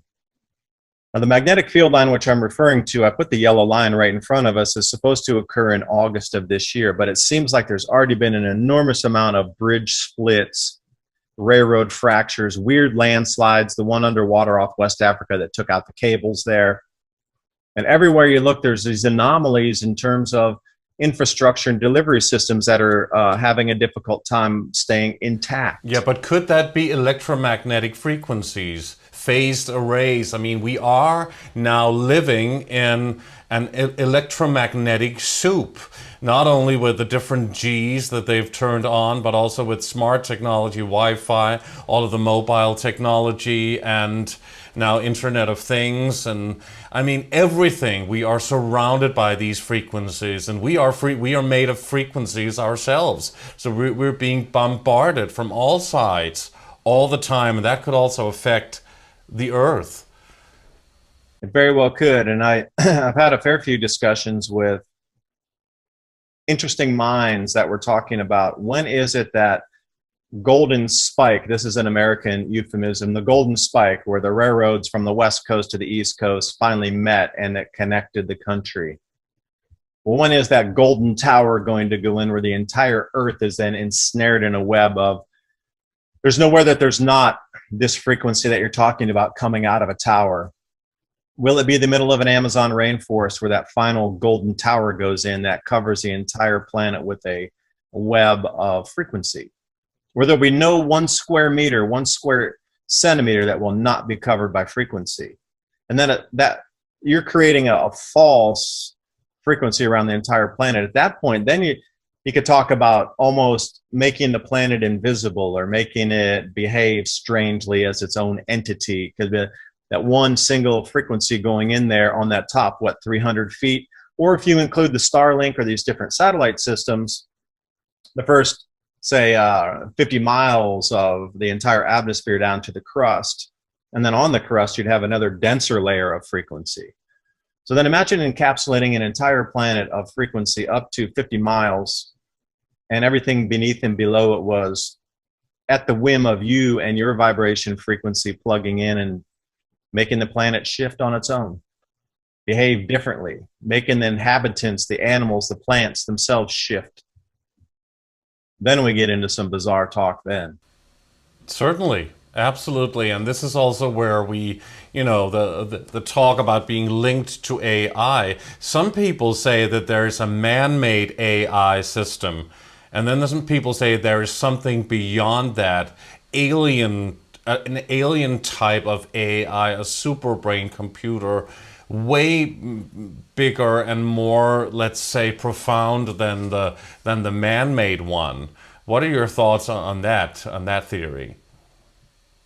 That comes in 100% right back into what you're talking about. The unified field that we're seeing here is nothing more than a computer-generated hologram. And is that back to the mainframe, and this is just a running program outside that, and what you're referring to is the actual hard drive or the actual node, or what different ways to describe what that mainframe would be? And we're just sitting out here somewhere as a looping program, and there's a glitch in it right now. Zzz, zzz, zzz, Archons can take over, and there's a glitch coming in it, and once that antivirus kicks that out of there, which could be a frequency wave from the rest of the known universe, and then it resets itself. Mm-hmm. So while we are here and you talk about being prepared, and we all need to be prepared anyway for what's coming, no matter if it's a mini ice age or the Great Reset or whatever is going to happen in the next coming years, or a combination of it. Doesn't sound too amazing, does it? I mean, how can we grow our own food? And I know that if there will be shortages of food, what can people do? I know that you've also spoken about not eating. And there are these groups, these Breatharians, I think they're called, right? And that can live and survive without food. So is our need to eat also programming? And I think about that, just going back to the basic level of fasting for even 1 meal per day per week, or even 1 day or 2 meals per day once or twice a week, and varying it from breakfast to lunch, and then you eat the dinner. Or maybe one day you eat the breakfast and you skip the lunch and dinner. It's a healthy way to keep your body functioning correctly. As everything gets burned out of there, the acids in your stomach are able to dissolve everything more completely, resets everything. And if you drink a little bit of baking soda, and water to rebalance the alkalinity in there, and then you clean everything out, and then you put more food in the next day. Also, growing veggies is the easiest thing to do. Leafy greens are great, but you're going to need a community to do that. And going back to the community aspect, I mean, through history, yeah, you get communities that have survived on the most minimal amount of what we consider. You couldn't live like that. There's no way you could survive on just breath and air. But then there's so many recollections, and I'll use the Bible, of, you know, these miracles being performed, of creating food, existing without food, and these things that we consider absolutely impossible. But then when you go further back into Vedic texts and Indian literature and Bhagavad Gita and types, and you keep going as far back as you can in any written text of any culture that you can. Zoroastrists also talk about this. Now, what is it where you can exist on the vibration field of the universe itself? And see, these are where areas of study that I delve into also to look, are these things possible? Because coming in knowing that food is going to be the thumb screws that the elite are going to use. Access to food, control of food, and the amount of food that you're going to get. Food is going to be the ultimate weapon for the elite moving forward. Mark my words, they're going to use food as the ultimate weapon. So you having access to food, being able to grow your food, knowing what seeds, and having a community that can grow bigger, larger amounts of food. But then think about the other ways to conserve food, store foods, prepare foods, dry foods. But then at the other thing, like what you're putting into the body, can you minimize that and still have full brain function? And another thing that not a lot of people, they're just focused on food, as in like, here's a green vegetable, here's a can of something. You need to focus on the nutrients and the vitamins. So superfoods, Moringa oleifera, spirulina algae, these types of things that will be superfoods for your brain to continue its functionality at a high level. Because they always find that during these times of food insecurity or minimums of food, people don't function properly. They make a lot of mistakes. They have low energy. That's because the amount of food's not there, but then at the same time, it's the micronutrients, minerals, and vitamins that they don't have processing through the brain as well. And fats. Vegetable is one thing, but having fat so your body can have energy to burn is quite a different thing. And people shouldn't start not eating, of course. I mean, being a breatharian is, of course, not something people should start experimenting with, right? Because we've been programmed and conditioned our bodies today. We're not used to that, so people would die eventually, wouldn't they? Well, a lot of people aren't used to swimming either, but they take that first stroke and they realize that, hey, I'm not going to sink to the bottom of the ocean.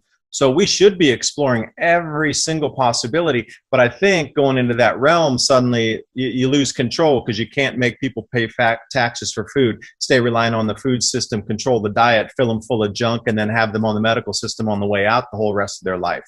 Like, you lose a lot of control by having people be autonomous, growing their own healthy foods. And heaven forbid they would learn another way to exist without a control grid that can put a meter on it. Oh, how dare you. That was a reference to Greta. Yes, yes. Isn't she lovely? Oh, she is lovely. What about the farmers then? Do you know, I mean, are you aware of Sir Julian Rhodes? He talks about these farmers as well, the Polish farmers, I believe, huh? Well, the only thing that I would know of somebody reference to that was back in the 1700s when supposedly this apprentice of the same Sir that you were talking about had created all of these massive greenhouses and irrigation systems and took aquaculture and regular greenhouse growing to the entire new level where it was so far advanced that you're like, we're talking about 20th century tech that you suddenly just came up with on a whim working with another guy in 5 years and build out this massive infrastructure and water irrigation and gravity pumps and all these things. What is your most important message for people if they, if they really try and make an effort to understand what is coming and what you are talking about? Because maybe not everybody can move into an Indian territory like you in the mountains of Tennessee and in other places. What should people generally do at the moment? Because then it looks a little bit like doomsday in a way, doesn't it? or a little bit like freedom in a way, because you're looking at an entirely different way of life that gets you off of a lot of systems of dependency that we've been grown up to believe that's the only way to do it. Now, growing your own food with a community is one thing, and then being able to store that food is something different. The ability for you to understand, A, the changes that are coming and why they're happening on a natural fashion, but then how governments would respond to it. And then knowing that some of these supply chains might break down. So, A, more self-sufficient growing the food. Okay, that's low-hanging fruit. You're going to have to learn how to store the food and work with others and get communities up. But realize you're not going to be able to grow everything that you're going to need to eat. Like, I don't have a cow out here. It's hard enough to keep pheasants. So, okay, we have meat. We can get some meat. I can hunt. There's deer on our property. But in order to raise a cow, I'm just going to go down the street to a couple farmers I know and buy maybe a quarter of a carcass or a half carcass. Others out here, they raise goats, and you can go buy meat from a goat or from a goat farmer. But again, I already know them. I've been around. They know me through the community. Another thing is knowing where your food source is coming from outside the traditional supermarket supply chain. Go visit your local farmers. Go work in a community garden. Understand what seeds are, where you can buy them. Like for me, I go to the farmer's co-op because I have a registered farm. So I'm able to, and I didn't know this before. I thought you had to be a registered farm to go to the farmer's co-op. You don't. Anybody from the public can go in there. But the thing is, it's all bulk supplies for farmers. You're not going to go in and get, a 1 ounce pack of watermelon seeds. You're going to go in and buy like 1 pound of watermelon seeds. And this is the way that you can get bulk discounts as well and find things that you couldn't find in other places. So knowing where your backups to the backup would be as well. Start to know these people that are going to be the persons supplying you. So you don't walk, imagine if there's a big emergency and you walk in and go, I need eggs now. And there's a lot of signs. People have chickens around here. They sell eggs out of their house. So imagine if I walk up, knock on the door, like, hey, I need eggs. And they're like, I don't know who you are. Compared to me going, hey, Helen, I need some eggs. Can I get some eggs? And she'll be like, oh, yeah, sure. So think about the difference in that, of knowing the people you're going to buy the food from. So in an emergency or a pinch situation or a food limitation situation comes, that you already know the people providing. And, providing that and sharing that value. Like I raise bees. So some people want some wax. They make lip balms and different kind of salves and things for the skin. Great. I'll give you some wax. What could you give me? So there's all these ways to think about going outside the system where you don't really need to spend the money as you would. There's no tax when you go buy a dozen eggs from a farmer. I mean, they're supposed to, but in the real world, people don't. So think about your food and where it comes from. And if your supply, or if, let's say your supermarket stops, like South Africa is a perfect example. Now, all those people that are waiting in lines for 8 hours to get food in South Africa, how many of them went to the farmer that they knew? What's their secondary source of being able to get clean water and food? If you don't have a plan B and a plan C of knowing where your food's coming from, and I'll add one last thing, I keep pounds and pounds of microgreen seeds out in my garage, and I have some grow lights. So if something were to happen, I could put those seeds on a tray in day one, and within 4 to 5 days have full-on greens coming up.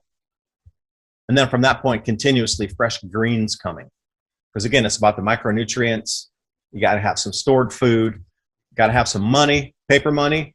Because in the beginning of the collapse, the paper money is going to have value because people will still accept it. But bank machines won't be working. Cash registers might not be working. So bulk supermarkets won't sell to you even if you have money. This occurred during the COVID. I got an interesting story here. It's a place called Trader Joe's, which is a supermarket chain here. It's around the United States. Their computer system went down for some reason. They would not take paper money in there. So even the thing was like, let's say 80 cents or $1.80, and you're like, oh, here, I'll give you $2. So like, no, that'll throw off our entire computer ordering system because they can't scan the QR barcode. So what if that happens? Then your money is worthless. Then what are you going to do? You're going to have to find somebody who will accept the money. Gold, silver, cryptocurrency, stored food. You know, these are things just like a short list. Do you have any water filters laying around that in case something were to happen, you could still get water? You might not know the source. I'm sure not going to drink the stuff coming out of a regular tap, but I'll filter it, then I'll drink it. So, I mean, how prepared really are you for these? And like, I got emergency lighting here. We got hurricane lamps and all kind of stuff. What if your electricity goes out? How prepared are you for medical? Because if you're able to get all these tasks in a row and tick off all those boxes, you start to realize that you have a lot of control over your life and how self-sufficient you can become. And when you start growing stuff and you can see that you can grow food, the light bulb goes off and says, wow, what if I do it for this plant and that plant? Oh, gee, I saved myself a couple $1,000s on food this year. Then you really start rolling going, hey, what if I build my own thing? And you have to incorporate it in the lifestyle. It's not something you're going to do 1 hour a week and be like, wait, I'm self-sufficient. I'm nowhere near self-sufficient. And we put hours and hours and hours every day into it. And it's building a skill set. I'm learning a lot. I'm getting way better than I used to be. But still, at the very basics, where is your backup food supply if the supermarkets stop?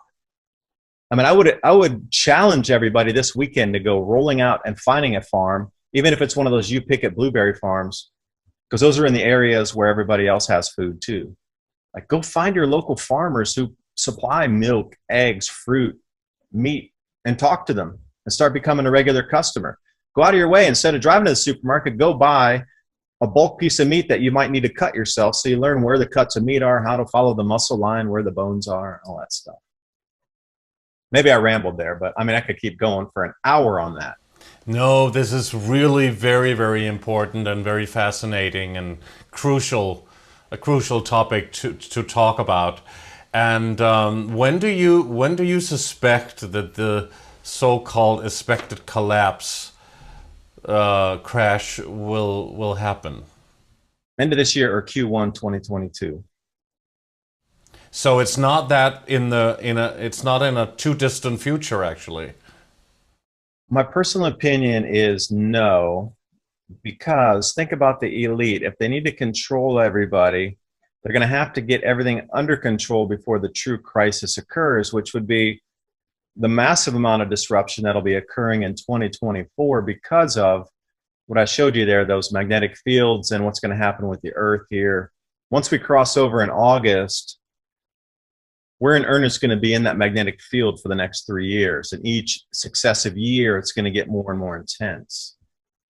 So, you know, you ask why the temperatures are getting kind of hot and whatnot. Let me throw you one last slide here and see if this will make sense to you as I pop this slide here. So this will take us through March of 2022. Now, where my cursor is, can you see my cursor right there where the Earth is? Yes. Okay, where's the Earth sitting on the magnetic field between those? It's far out. The second magnetic field and the sun are both pulling the Earth toward the sun. And all recollection, this is not my mathematics, it's mathematics from probably 30 others.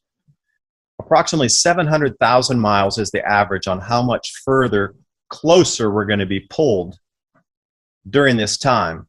Now the inverse will be true. So when we come around to the other side of the sun, when we're on this direction here, we're going to be getting tugged a little bit further out. Now, not nearly as much 700,000 miles, it's more like 300,000 because we don't have two full fields pulling us out. But, you know, going back here, and that Earth is going to get tugged closer to the sun, not by much, it's just about 1% maybe. And you might say, oh, 1%. Okay, well, it's a 1% closer pass or closer into the sun. And then we're further out. And when we're further out, then that is when the cooling will start to occur. Is that what you mean?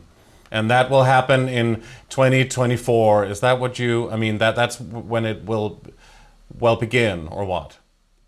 Well, it's already beginning. It's just each rotation as the Earth's going around now, it's just being more affected by the second magnetic field. We're getting tugged a little further out, a little further in. Our jet streams are moving. Temperatures aren't the way they used to be. And the Earth is definitely not as stable in its orbit as it usually is. And it's not a perfect circle. So by any means, it's not a perfect orbit. But the way it's moving, in this way, there's going to be some significant effects here in 2024. I mean, when we look at something like this, I'm like, oh my. We're in the center of that second magnetic field, almost in the center of it, with the sun. And for sure, we're going to be pulled much closer during this pass. In April, coming into May, June, that whole time frame, we're going to get much closer in. And then when we sit here in October of 2024. In 2022, you mean? Well, yeah, as we go through, each time the magnetic field is going to become a little more intense. As we get, see, the planets, those 4 planets aren't lined up into their perfect square as we're in 2021 yet. But each year, they're going to transit around. So Jupiter, now notice where Jupiter is in this. And then as we go to 2022, you can see how Jupiter moved more to the west, if you will, on this quadrant map. And it's starting to become more of a square, more of a square. So Jupiter is going to be the thing that finalizes the square. So as you see the date on the bottom there, March of 2022, as we come in of March 2023, you see how much more Jupiter had moved, and it's really finalizing the square to create that second magnetic field. So as Jupiter's moving, we're still going around faster than Jupiter, so we're getting caught in that magnetic field more and more and having more of an effect as it intensifies. So 2021, it's really starting to kick on. 2022, we're in it. 23 is when it's going to be significant. But 2024, when we start to see this, I mean, we are absolutely in the middle of that second magnetic field tug, and the Earth, the Sun in April, but then this is the final period here. Now, once this culminates, it's really unknown what's about to happen, but a lot of mystic traditions talk about an instant awakening of all humanity at this point. Is it the second electromagnetic field looping with this torus wave that there's 2 magnetic fields and something happens in our brains resonance-wise? Whatever it is such a significant date that the elite have to have everything in play before this date occurs. Everything needs to be solidified. But do you also think, David, that we will see people losing their lives? That, you know, that a lot of people have talked about now with what has happened now with the medicine and all of that. Do you think that will happen? Is that a theory, or will we see that happen? From all the research that I've seen, it will happen. And that's unfortunate that people have been lied to in such a fashion and fear to the nth degree to get them to make those choices. Now, I understand some people in some professions did it because they were afraid of losing their job. But for me, I'm more afraid of losing my life than my job. And to put something, you know, special medicine in a body to maybe take away those people, or maybe the upgrade won't affect them, or the magnetics will be different in that field. Something significant about whatever the metal is in the body and the magnetic field. You know, you've already seen those videos of things are magnetized. And I'm talking about magnetic fields. And there's magnetization in people after they get medicine. It's got to be related somehow. It's got to be. I don't have enough info to come up with a wise explanation as to how these magnetic fields overlooping and seeing people sticking stuff to their bodies with magnetism, and how magnets work and snap together north and south, how all this, you know, makes a logical explanation or a logical story to move forward with. Absolutely. Much more research is needed on this, and we already know a lot. Please talk about something you've created called Adapt 2030. That is your website or your platform, huh? That is the platform for as long as it stays online, because now that I've been targeted from Vice News and Advanced Democracy, a George Soros arm, that means that all of these grand solar minimum channels are now being pointed at, maybe not for removal at this second, because they're more worried about medicine, messages, and a few other things. But as we move through 2021 into 2022, when some significant earth changes begin, I think at that point. So I'm over on BitChute, Adapt 2030, Rumble, Brighteon, which is Mike Adams' site, who runs Natural News, the Health Ranger. I do have the website. It's called oilseedcrops.org.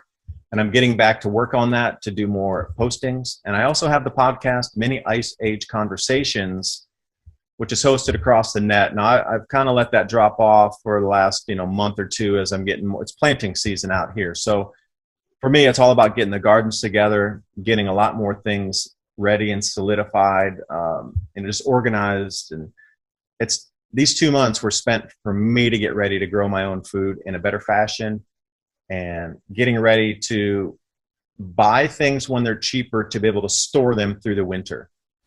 So if people want to contact you for an interview or something, what would be the easiest way? You could reach out to me at media@oilseedcrops.org, or go through the website, which is oilseedcrops.org. Now, the Adapt 2030 channel is all about what we talked about. We have to adapt our food growing strategies before 2030. And people can learn much more about your work and your information if they go to your website.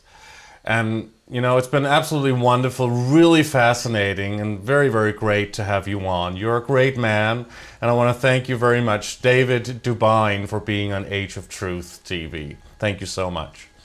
Yeah, thanks for letting me on. I'm really excited to see how the people resonate that are on your audience with the information here. So, yeah, if you're out to Tennessee, you got a place to stay. We've got extra rooms here, so come on out.